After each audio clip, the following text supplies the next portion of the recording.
Hello hi नमस्ते welcome back to my channel again. और आप सभी का बहुत बहुत स्वागत है मेरे यूट्यूब चैनल साइको सूत्रा पर। आई नो काफ़ी सारे बच्चे बोल रहे हैं, काफ़ी सारे लोगों ने मुझे मैसेज किया कि भाई तुम्हारे वीडियोस क्यों नहीं आ रहे हैं और हमारे एग्ज़ाम आ रहे हैं, कब वीडियो बनाओगी। ठीक है ठीक है ठीक है, मेरी कुछ पर्सनल इश्यूज़ थे इसलिए मैं नहीं आ पा रही थी। खैर, इतने सारे लोगों ने बोला और हाँ आपके एग्ज़ाम है, मेरे भी एग्ज़ाम है, तो चलिए पढ़ते हैं साथ में, है ना। कुछ ही हफ्ते रह गए। सो आज जो साइकोलॉजी वाले हैं उनके लिए तो बहुत इंपॉर्टेंट है। ठीक है, एग्जाम में आएगा, बहुत इंपॉर्टेंट टॉपिक है हॉलैंड थ्योरी का। ठीक है, रट लेना आज। ठीक है, जो बोल रही हूँ नोट्स के साथ बैठ जाओ। वैसे नोट्स जो भी होते हैं वो पीडीएफ के फॉर्म में मैं हमारे टेलीग्राम ग्रुप पर डाल देती हूँ, और टेलीग्राम ग्रुप का लिंक कहाँ रहता है, कमेंट सेक्शन में। ठीक है, तो जो लोग नहीं है वो ज्वाइन कर ले। और जो नॉन साइकोलॉजी वाले हैं उनके लिए भी खास बता दूँ, आपके लिए भी बहुत बेनिफिशियल एंड इंफॉर्मेटिव वीडियो होने वाला है। ठीक है, इससे आपको पता चलेगा कि आपकी करियर पर्सनालिटी टाइप क्या है। ठीक है, आपको कौन सा करियर ऑप्ट करना चाहिए। ठीक है, कौन से वोकेशन में जाना चाहिए, कौन सा काम करना चाहिए। ठीक है, सो चलिए स्टार्ट करता है। पहला video trade and factor theory पे आ चुका है। ठीक है, बेसिक हिस्ट्री उसमें उसमें बताया था मैंने। आज मेनली बात होगी हॉलैंड थ्योरी की। ठीक है, राइजैक। उससे पहले थोड़ा रिवाइज कर लेते हैं और थोड़ा जान लेते हैं इस वीडियो में मेनली जो उसका लिस्ट है। ठीक है, every person has a unique pattern of traits made up of their interest, values, abilities and personality characteristics. Every occupation is made up of factors required for the successful performance of that occupation. vocation क्या है, occupation है। ठीक है, जो हम काम करते हैं, जो हम जॉब करते हैं। अब हर पर्सन के अंदर, हर इंसान के अंदर उसकी कुछ अलग क्षमताएं होती हैं। ठीक है, अलग एबिलिटी होती है। ठीक है, पसंद सबके अलग होती है, स्किल सबका अलग होता है। ठीक है, इंटरेस्ट, वैल्यूज, एबिलिटीज अलग होती है, सबके अलग अलग पर्सनैलिटी होती है। अगर वो अपनी पर्सनैलिटी, इंटरेस्ट, एबिलिटीज, ठीक है वॉट एवर, इसके अकॉर्डिंग अगर वो किसी जॉब में जाए तो बेनिफिट ही बेनिफिट है, उसके लिए भी और कंपनी के लिए भी, है ना। कई बार ऐसा नहीं होता, ये तो बहुत ही कॉमन एग्जांपल है, सारे बच्चे रिलेट करेंगे। किसी को आर्टिस्ट बनना था और पेरेंट्स को या सोसाइटी के प्रेशर में आके वो इंजीनियर बन गया या डॉक्टर बन गया। एक तो वो मन से नहीं बना, तो वो खुद का काम नहीं करेगा। अब वो बताओ कैसा डॉक्टर बनेगा। जिसको जबरदस्ती डॉक्टर बनाया गया हो वो ना सोसाइटी के लिए अच्छा है, ना उस वो पर्सन खुद के लिए अच्छा है। ठीक है, so every occupation is made up of factors required for the successful performance of that occupation. ठीक है, अब देखिए सब सारे बच्चे, यहाँ तक कि मैं तो कहूँगी कि 10th के बाद, ठीक है 10th 11th 12th and college में बच्चे इतने कंफ्यूज्ड होते हैं ना। मैं खुद कितने कंफ्यूज थी कि मुझे कौन सा करियर लेना चाहिए, या मुझे पता ही नहीं है कितने जॉब होते हैं, क्या स्ट्रीम होते हैं, कौन से कॉलेज में कैसे एडमिशन लेते हैं, सबका बारे में पता ही नहीं था। और डर भी उतना ही लगता था। जो दो चार जने जो भी हमारी फैमिली में है बड़े, जो अच्छा कर रहे हैं, बस उनसे सलाह मशवरा लेके और उन्होंने जो बोला उसी फील्ड में हम चले गए। हम खुद का देखते ही नहीं थे। ठीक है, देखते ही नहीं है। लेकिन किसी भी जॉब में, ठीक है, अलग अलग पर्सनालिटी, करियर पर्सनालिटी की ज़रूरत होती है। ठीक है, फॉर एग्जाम्पल देखिए अलग अलग जिनकी कैरेक्टरिस्टिक्स होती है, अगर अब हमको पता चल जाए कि अच्छा ये पर्सनालिटी टाइप मेरी है, और इस ये पर्सनालिटी इन इन इन इन जो भी करियर्स है, इन इन जो भी जॉब्स है उसमें वो रिक्वायर्ड है, तो हमको एक क्लियर परसेप्शन क्या, क्लैरिटी मिल गई, है ना। अब इसी को हॉलैंड जी ने क्या किया कि 6 पर्सनैलिटी टाइप्स में, कोड्स में डिवाइड कर दिया। ठीक है, RIASEC, जिसको हम राइजैक भी बोलते हैं। ठीक है, आर से रियलिस्टिक पीपल, ठीक है, investigative people, artistic, social, enterprising and conventional. एक एक करके डिस्कस करेंगे, आपको साफ साफ पता चल जाएगा। 2-3 टाइप्स आपके निकलेंगे, आपको समझ में आ जाएगा कि आपका टाइप कौन सा है। अगर फिर भी समझ में ना आए, लास्ट में मैंने एक ठीक है सेल्फ डायरेक्ट सेल्फ सर्च का एक आपको टेस्ट दिया है। 15 से 20 मिनट लगेंगे, बस आप खुद ही वो एडमिनिस्टर कर दोगे। मैं आपको लास्ट में बता दूंगी वो टेस्ट कैसे करते हैं। ठीक है, वो कर लेना, आपका आंसर भी यहीं पे निकल जाएगा। ठीक है, जिसको नहीं समझ में आ रहा वो टेस्ट उनके लिए है, समझ में आ रहा है फिर भी वो टेस्ट कर लेना, क्लैरिटी मिल जाएगी। ठीक है, और उसी के पीछे लिखा भी हुआ है। जिस चलो मैं अभी तो आपको लग रहा होगा कि क्या हवा में बात कर रही है, पहले ये समझ लो। ठीक है, थोड़ा सा है कुछ मिनट का, उसके बाद फिर मैं आपको दिखाती हूँ। अब इन्होंने क्या किया, देख हमें ना, हमको क्या है, अपना नोशन बदलना चाहिए। हम कहते हैं ना कि हाउ इंटेलिजेंट आर यू, आप कितने इंटेलिजेंट हो। नहीं, हमें बदल के इनफैक्ट ये बोलना चाहिए कि हाउ आर यू इंटेलिजेंट, है ना। समझ में आया, देखो कैसे। हम क्या सोचते हैं कि अगर कोई इंजीनियर है तो वो उसको इन्वेस्टिगेटिव होना चाहिए या ऐसे बिल्डर टाइप होना चाहिए, ठीक है, रीजनिंग, लॉजिक एंड मैकेनिक्स वाले काम आने चाहिए सिर्फ। नहीं, वो एक क्रिएटर भी हो सकता है, ठीक है, इन्वेस्टिगेटिव। तो बेसिकली इसका मीनिंग क्या है कि दो तीन पर्सनैलिटी मिला के, ठीक है, दो तीन पर्सनैलिटी मिला के वो एक इंसान की स्किल्स बनती है, और वो जिसमें परफेक्ट है ना, वो उसको जॉब करनी चाहिए। और इनफैक्ट एक बहुत ही बढ़िया बात बताऊं कि हर एम्प्लॉय, मतलब जैसे कोई भी कंपनी है, हर कंपनी में ये 6 प्रकार के लोग होने ज़रूरी हैं और होते हैं। तो कोई भी ज़्यादा अच्छा बुरा ऐसा कुछ नहीं है, या ऐसा भी नहीं कि जो आपकी कमी है। कमी किसकी है? अवेयरनेस की, ठीक है। सो एक हेक्सागोनल, ठीक है, the hexagonal is evenly split into 6 categories with 3 opposite pairs. 3 इसके अपोजिट पेयर्स हैं, ठीक है, और 6 टाइप्स हैं। अब इसके कॉम्बिनेशंस करके हम 720 टाइप्स कॉम्बिनेशंस कर सकते हैं। अगर वो मैथ्स का है तो वो समझ सकता है परम्यूटेशन से जो भी होता है, ठीक है। सो 720 टाइप्स मतलब उतने करियर्स, ठीक है, मतलब उतने जॉब्स। सो चलिए एक एक करके बात करते हैं। पहले होते हैं रियलिस्टिक, द डूअर्स, जो करने में बिलीव करते हैं, ठीक है, कोई भी चीज़ करके देखेंगे। फॉर एग्जाम्पल कोई भी काम सोच लो रियलिस्टिक, जैसे कोई एथलीट है, ठीक है, जैसे कोई स्पोर्ट्स पर्सन है, वो सिर्फ सोचेगा नहीं कि अच्छा मैं ये खेलूंगा फिर ऐसे गोल करूंगा या ऐसे छक्का मारूंगा, या मैं गोल्फ खेलूंगा, या मैं हॉर्स राइडिंग करूंगा, या तो मैं ना इतनी स्पीड से ना यहाँ दौड़ूंगा, मैं तो चैंपियनशिप में जाऊंगा, मैं तो ये यहाँ एशिया कप में, मतलब सिर्फ सोचेगा नहीं, वो करेगा, ठीक है, वो डूअर है, करने वाला है, वो खेलेगा रोज, ठीक है, वो मैदान पे जाएगा, वो प्रैक्टिस करेगा, ठीक है, वो प्रैक्टिकल करेगा, ठीक है। सो रियलिस्टिक ये होता है जो रियलिस्टिक तरीके से सोचते हैं। इन्वेस्टिगेटिव जो थिंकर्स होते हैं, ठीक है, सोचना। इन्वेस्टिगेटिव्स क्या हो सकते हैं? डिटेक्टिव्स जो सोचते हैं, ऑथर्स, ठीक है, या साइंटिस्ट भी हो सकते हैं, है ना, इन्वेस्टिगेटिव। और फिर होते हैं आर्टिस्टिक, जो कि होते हैं द क्रिएटर्स। वो अब ऐसा नहीं है कि काफ़ी लोग सोच रहे होंगे ना कि आर्टिस्टिक मतलब पेंट, कलर्स, है ना, फाइन आर्ट्स, फैशन डिज़ाइनिंग, ये सब, ठीक है, डिज़ाइनिंग। ऐसा नहीं है, क्रिएटर्स हर जगह ज़रूरी होते हैं। इनफैक्ट अगर एक फॉर एग्जांपल को मैकेनिकल इंजीनियर है, ठीक है, उसको भी क्रिएटिव होना ज़रूरी है, ठीक है। कोई प्रोडक्ट डिज़ाइनर है तो प्रोडक्ट डिज़ाइनर को कैसे नहीं एक क्रिएटिव होने की ज़रूरत पड़ सकती है, बताओ। या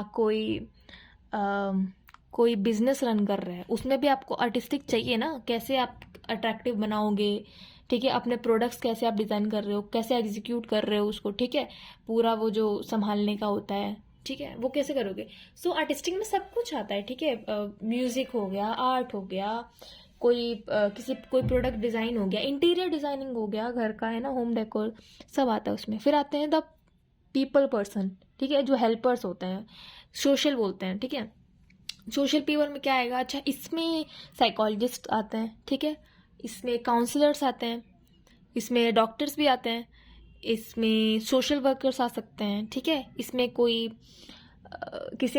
कोई इंडस्ट्री आ सकती है, ठीक है, जिसमें जो पीपल का वर्क होता है, ठीक है। इसके बाद आता है एंटरप्राइजिंग, द परसुएडर्स। अच्छा, ये वैसे नहीं होते अपने, अब याद करो अपने स्कूल में है ना, कोई बच्चा हर के स्कूल में, हमारी क्लास में तो एक था, ठीक है, तो एक लड़का था, वो पढ़ाई लिखाई में अच्छा नहीं था, ठीक है, और हम जैसे हम होमवर्क करके नहीं आए तो हमको डांट पड़ जाती थी, क्योंकि हम भाई पढ़ने वाले थे, और हम होमवर्क ना करें तो मैम गुस्सा करती थी कि ऐसे कैसे। वो तो वैसे भी नहीं पढ़ता था, ठीक है, वो होमवर्क करके भी नहीं लाता था, लेकिन फिर भी वो मैम को किसी तरह कन्विंस ऐसे कर देता था ना कि मैम भी आराम से कन्विंस्ड हो जाती थी। तो वो सेल्समैन नहीं होते, मतलब जो ऐसे ऐसे समझ लो आप कि मछली को पानी बेचने वाला काम, ऐसे लोग, ठीक है। तो ऐसे लोग एंटरप्राइजिंग एंटरप्रेन्योर्स काफ़ी अच्छे होते हैं, ठीक है, बिजनेसमैन काफ़ी अच्छे होते हैं, और जो कन्विंस करने, कस्टमर केयर वाले बहुत अच्छे होते हैं, ठीक है, रिसेप्शनिस्ट, मतलब बहुत सारे काम हैं, ठीक है। अभी तो हम नीचे पढ़ेंगे कि इसमें क्या क्या काम आ सकते हैं, उनके क्या क्या कैरेक्टरिस्टिक्स है।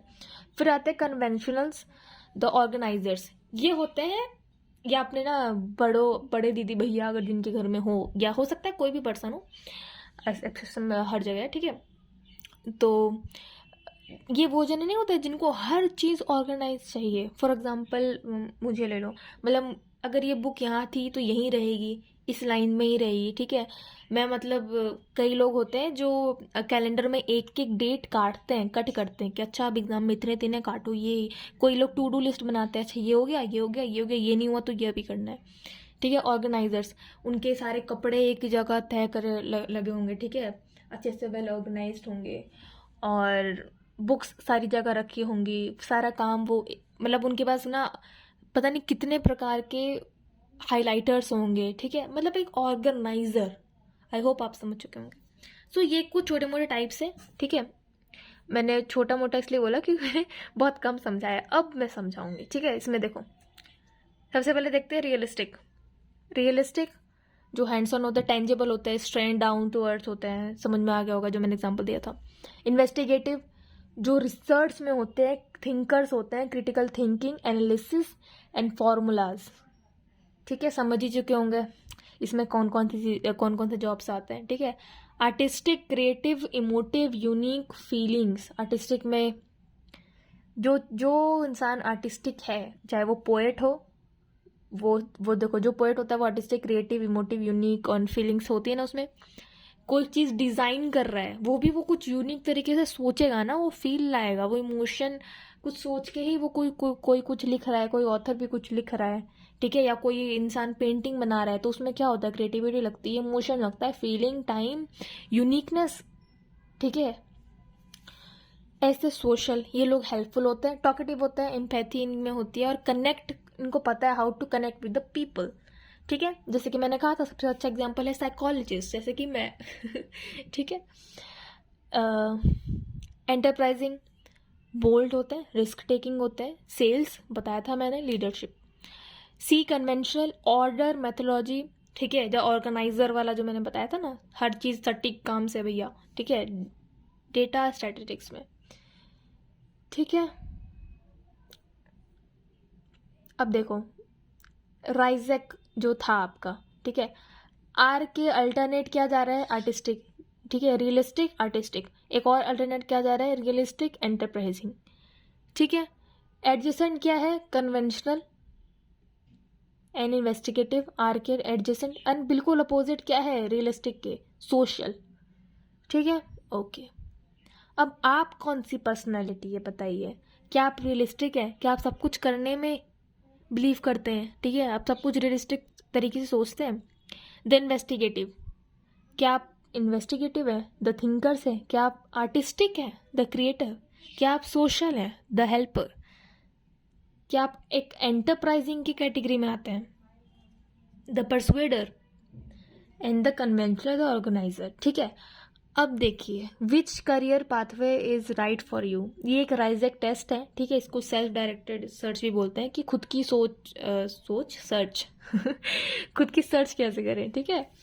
तो ये काफ़ी अच्छा टेस्ट है, ठीक है, हमने किया था, मैं सोचा मैं आपको भी बता दूं, ठीक है, आप क्यों ना फ़ायदा लो इसका।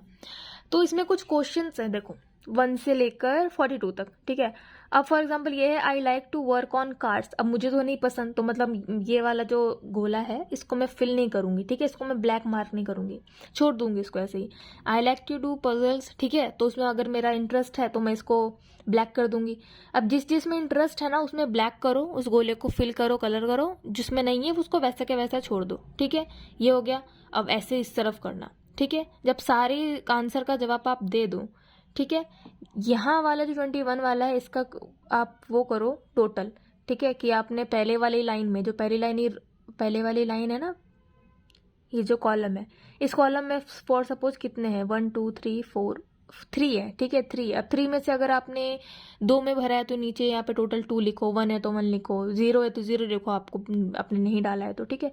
ऐसे ही सारे इधर भरो, सारे इधर भरो, फिर इन दोनों का टोटल करके इधर डालो, ठीक है, इन दोनों का टोटल करके इधर डालो। फॉर सपोज यहाँ वाले आर में 0 था, यहाँ वाले में 2 था, तो 2 + 0 2 आएगा, ठीक है। अब इन्वेस्टिगेटिव में यहाँ 3 था, इधर भी 3 है, 3 3 6 यहाँ डालो, तो यहाँ पे ग्रैंड टोटल आएगा, ठीक है। अब यहाँ आने के बाद जो भी सारे सबके आर मतलब रियलिस्टिक, आपका टोटल इतना है, इतना इतना इतना, ठीक है, सारे टोटल डाल दो।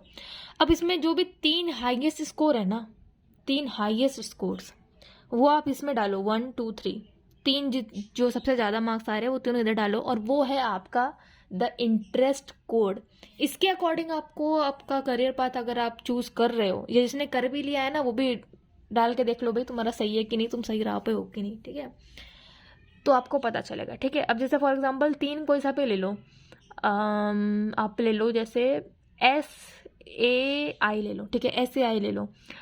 मेरा जैसे फॉर एग्जांपल मैंने किया, और मेरा फॉर एग्जांपल आया सोशल, आर्टिस्टिक, इन्वेस्टिगेटिव सबसे हाई था, तो मैंने ये तीनों लिख दिया। ठीक है, SAI। अब इस कोड में देखो S कहाँ है, ये रहा S में देखो सोशल। अब मेरे लिए ना ये पीपल ऐसे होते हैं, अब ये सब इसमें अच्छे कर सकते हैं, counselling, nursing, physical therapy, travel, advertising, public relation, education. और रिलेटेड पाथवे क्या है, ह्यूमन हेल्थ सर्विस में जा सकते हैं या पब्लिक एंड ह्यूमन सर्विस में जा सकते हैं। ठीक है, आई देखो आपका जो आया आप देखो, marine biology, engineering, chemistry, zoology, medicine, surgery, consumer economics, psychology. चलो साइकोलॉजी आया, मतलब मैं सही राह पे हूँ। ठीक है, आर्टिस्टिक था मेरा। ठीक है, सो कम्युनिकेशन, कॉस्मेटोलॉजी। ठीक है, तो उसमें काफ़ी सारे हैं। आप अपना रिजल्ट निकालो और खुद ही देख लो कि आपको किस चीज़ में जाना चाहिए और आप किस चीज़ में हो अभी। ठीक है, so that is all about this. आप देखिए आपकी कौन सी करियर पर्सनैलिटी है। ठीक है, अब ये जो भी मैंने बताया ना, ये हॉलैंड जी ने दिया था थ्योरी, ठीक है, राइजेक का, जो कि मुझे काफ़ी सही लगा। ठीक है, ईजी हो गया ना ये इसको समझना। तो इसमें इस थ्योरी में ज़्यादा कुछ नहीं है, बस यही है कि राइजेक को एक्सप्लेन कर दो कि भाई इन्होंने ऐसे ऐसे ट्रेड फैक्टर थ्योरी है, ये होता है। अब इसकी हर इंसान के अलग अलग ट्रेट होते हैं, अलग अलग फैक्टर्स होते हैं, अलग अलग एबिलिटी, इंटरेस्ट होते हैं, उसके हिसाब से उनकी एक पर्सनैलिटी बनती है। करियर पर्सनैलिटी क्या होती है वो कैसे पता करें। ठीक है, अब जब पर्सनैलिटी पता चल जाए उसी हिसाब से हमको उस जॉब में जाना चाहिए। ऐसे नहीं कि हमने ना इंजीनियरिंग की डिग्री ली है लेकिन मैं कर कुछ और रही हूँ। ठीक है, ऐसा नहीं। अगर आपको उस चीज़ में इंटरेस्ट है और आप ज़बरदस्ती आपने इंजीनियरिंग किया था तो सही है वो। ठीक है, दूसरा एग्जांपल मैं देती हूँ इसका अपोजिट, कि जैसे फॉर एग्जांपल मेरी एक दोस्त है, ठीक है, एक रियल एग्जांपल ही है, नाम नहीं लूँगी। एक फ्रेंड है, उसको करना था UPSC। ठीक है, लेकिन उसने कुछ और कर लिया, फिर कुछ और कर लिया, फिर कुछ और कर लिया, लेकिन उसका हमेशा दिमाग में था कि मुझे UPSC ही करना है। और जो भी पिछले वो 2-3 डिग्री करके आ चुकी थी उसमें वो सेटिस्फाइड भी नहीं थी। ठीक है, अब उसने बहुत बाद में अपना करियर डिसीजन चूज किया, लेकिन सही किया। ठीक है, और अब वो UPSC क्रैक कर चुकी है और काफ़ी अच्छा कर रही है। ठीक है, सो उसमें वो आगे बढ़ रही है। ऐसे काफ़ी सारे एग्जाम्पल्स हैं, जिसने खुद को पहले जान लिया, ठीक है, उसका फ्यूचर बेस्ट है ही। इसलिए कहती हूँ सेल्फ अवेयर बनो। ठीक है, आप साइकोलॉजी, खुद की साइकोलॉजी, ठीक है, सेल्फ साइकोलॉजी पे ध्यान दो, सेल्फ अवेयरनेस बढ़ाओ। ठीक है, तो ऐसे काफ़ी सारे, तो हॉलैंड में यही है कि आपके जो इंटरेस्ट है आपको उसी के हिसाब से वही वाला आपको करियर चूज करना चाहिए। अगर आप करियर चूज नहीं करोगे तो वो आपके लिए भी हार्म कर रहा है। ठीक है, आपके इतने साल जा रहे हैं, एफर्ट जा रहा है, मनी जा रहा है, ठीक है, आपका टाइम जा रहा है। और जहाँ गए हो, जो भी आप करियर में गए हो, जिस भी कॉलेज में गए हो, वहाँ की भी सीट आपने ले ली। ठीक है, तो वो सोसाइटी के लिए भी अच्छा नहीं है, उसके लिए भी अच्छा नहीं है। आपको बनना आर्टिस्ट था, आप डॉक्टर बन गए, आप डॉक्टर भी अच्छे नहीं हो, आपके मन में मना लेकिन मैं आर्टिस्ट नहीं बना। ठीक है, आपने एक डॉक्टर की भी सीट खा ली। So I hope that you are getting my point. ठीक है, तो हॉलैंड की यही थ्योरी है, तो उन्होंने ये हटाने के लिए, ये सब जहां हटाने के लिए, ये जहल हटाने के लिए उन्होंने 6 कोर्स बनाए, जिसको बोलते हैं RIASEC, realistic, investigative, artistic, social, enterprising, conventional. इन सबको एक्सप्लेन कर देना। ठीक है, so that is from all from my side, and thank you so much for watching. ये काफ़ी ईजी है, ठीक है, लगता लोगों को हार्ड है पर हार्ड बिल्कुल नहीं है। ठीक है, अच्छा, अब समझ में आया होगा कि मैं क्यों बोल रही थी कि हाउ इंटेलिजेंट आर यू से हमें क्या बदलना चाहिए, हाउ आर यू इंटेलिजेंट। क्योंकि सब लोग 2-3-4 हो सकते हैं, सब में थोड़ी थोड़ी चीज़ें हों। ठीक है, ये 6 चीज़ें हों, इन सबको मिला के। ठीक है, आजकल इंसान क्या देख रहा है, इंटरव्यू में काफ़ी जने होते हैं कि कोई कॉम्पिटिटिव एग्जाम दे रहे। ठीक है, कॉम्पिटिटिव एग्जाम उन्होंने दे दिया, ठीक है, जो भी 3-4 एग्जाम होते सारे दे दिए, लेकिन इंटरव्यू में वो फेल हो गए। क्यों? इतना पढ़ के इतना एग्ज़ाम दे के आप पास कर दिए, लेकिन आप इंटरव्यू में क्यों फेल हो रहे हो? क्योंकि इंटरव्यू में क्या देखते हैं वो आपकी स्किल देखते हैं ना, how investigative are you, how conventional है या आप आर्टिस्टिक हो, रियलिस्टिक हो, ठीक है। आप पढ़ के आए हो, एग्ज़ाम क्रैक करके आए हो, इसका मतलब कि आप पढ़ के आए हो, जिस जॉब में आ रहे हो आपको पता है, ठीक है। तो थ्योरेटिकल नॉलेज तो हमको पता है, आप एग्ज़ाम पास करके आ रहे हो तो आपके पास है वो नॉलेज। तो हम तो अब आपका अदर स्किल्स देखेंगे ना, और स्किल्स कैसे आता है। और अब इंडिया में तो स्पेशली कोई स्किल पे काम नहीं करता, ठीक है। हाँ, कई लोग हैं एक्सेप्शन, वो करते हैं। और खास करके हम बंगाल में देखें, वहाँ के बच्चे काफ़ी टैलेंटेड हैं। छोटे छोटे से ही वो या तो आर्ट क्लास जाते हैं या सिंगिंग क्लास जाते हैं या अलग अलग क्लास जाते हैं, अपना स्किल डेवलप करते हैं। So anyways, this is all from my side and thank you so much for watching. Bye bye.